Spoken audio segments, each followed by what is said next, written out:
Puan Pengerusi, seperti yang disebutkan sebelum ini, memang Linus ini adalah satu isu yang hangat diperbahaskan sebelum ini. Dan untuk makluman Dewan Yang Mulia ini, saya nak bagi tahu pengekstraktan thorium itu bukan satu teknologi yang baru.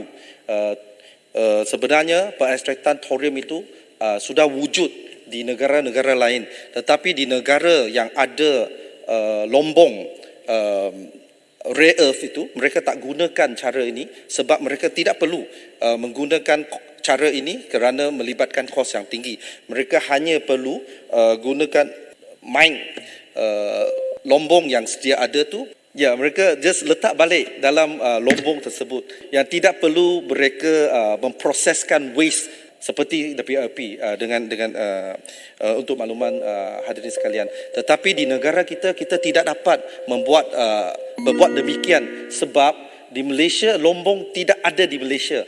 Yang untuk feedstock dari Linus ini adalah dari Australia, dan untuk Linus meneutraliskan WLP ini, menjadikan waste yang scheduled waste yang tidak melebihi 1 becquerel per gram keradioaktifannya, kita perlu buat Linus thorium extraction. Dan sebelum ini memang tak ada perbincangan tentang penggunaan teknologi ini oleh Linus ataupun pihak industri yang lain, tetapi kali ini Linus sudi melakukan ataupun melaksanakan thorium extraction ini. Dan untuk makluman ahli-ahli yang berhormat, apabila kita kata lab skill itu, boleh cerah sikit? Sekejap, saya just nak habiskan. Apabila kita kata lab skill adalah dia berskala magma. Tidak bermakna ini adalah satu eksperimental ataupun exploration. Yang ini sudah pun dibuktikan boleh dilakukan. Cuma Linus, apa yang Linus perlu buat adalah untuk skill up. Kota Melaka dulu. Terima kasih Menteri, Tuan Pengerusi.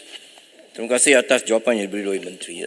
Soalannya ialah, kalau dikatakan di negara yang mereka buat pelumbungan tu, mereka akan terus tanam semula bawah tanah.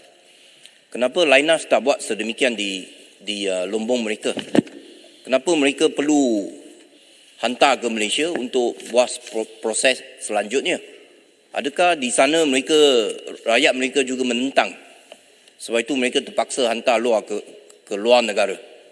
Dan kita pula menjadi mangsa. Ya. Kedua, teknologi itu sudah lama ada.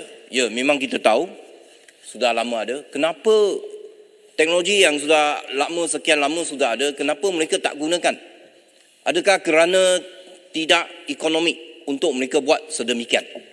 Tak ada pasaran, tak ada permintaan, ataupun kosnya terlalu tinggi. Maka sukar untuk mereka nak jual idea tersebut. Jadi ini harus kita pertimbangkan. Sebab saya khawatir, Linus dia janji dia akan buat sedemikian.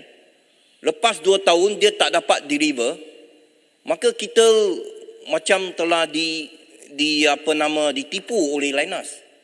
Itu yang kita risau. Dan bila kita perlu satu jadual masa daripada Linus, bila mereka boleh deliver, mana negara nak beli produk tersebut? Siapa mereka akan jual? Semua ini tak ada satu penerangan yang jelas daripada mereka. Jadi kita khawatir, kita tertipu sekali lagi oleh Linus. Terima kasih Menteri. Menteri, saya cerah sikit. Yang berhormat Menteri, perlu lama lagi ke? Mungkin soalan yang terakhir. Baik. Terima kasih. Ya, Menteri, kita tahu sisa-sisa radioaktif Linus ini sudah mencecah 1 juta tan metrik dan letak di belakang kilang Linus macam bukit saja. Dan saya nak tanya Menteri, berapa kos akan dilaburkan oleh kilang Linus ini untuk kemaskan semua sisa-sisa radioaktif ini dengan menggunakan teknologi baru yang mengeluarkan thorium yang daripada sisa-sisa ini.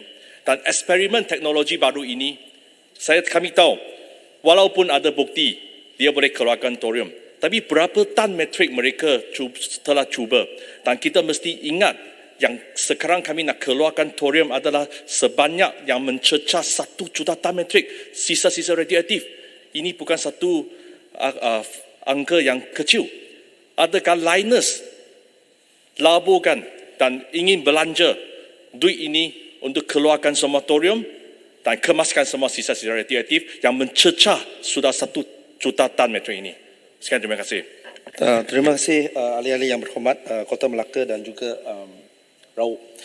Tentang Liners ini, yang pertama saya nak jelaskan kenapa Australia tidak buat demikian. Saya tidak dapat jawab on their behalf mewakili mereka, tetapi apa yang difahamkan, dia ada satu crack and leaching plant di Kalgoorlie, dan apa yang mereka merancang untuk buat adalah sama ada mereka akan tanam balik dalam waste itu, mereka akan tanam balik dalam lombong mereka, ataupun mereka akan buat PDF seperti yang di Geben. Tetapi pihak Liners juga maklumkan bahawa sekiranya teknologi ini kita gunakan di sini dan boleh digunakan di sini, dia akan gunakan di Kalgoorlie juga. Itu adalah jawapan saya. Yang kedua, tentang sama ada kita akan dipermainkan oleh Liners atau tidak.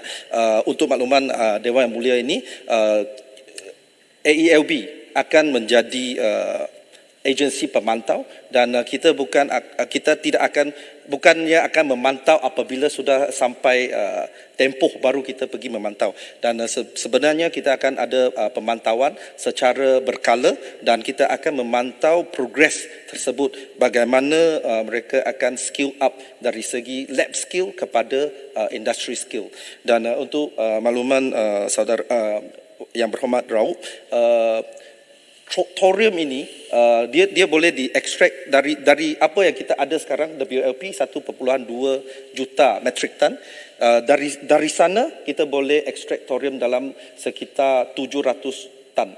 So itu adalah satu peratusan yang sangat rendah, dan selepas itu lebih daripada 1 juta metric ton waste itu dia akan jadi scheduled waste yang tidak lagi berradiatif. Dan untuk makluman Dewan Yang Mulia ini juga, PDF itu dia sedang membina, dan sekarang sudah dalam 35% lebih kurang, dan in fact dia ada beberapa chamber, yang first chamber sudah pun dibuat dan sisa sudah dimasukkan, tetapi yang lain belum, dia masih dalam progress.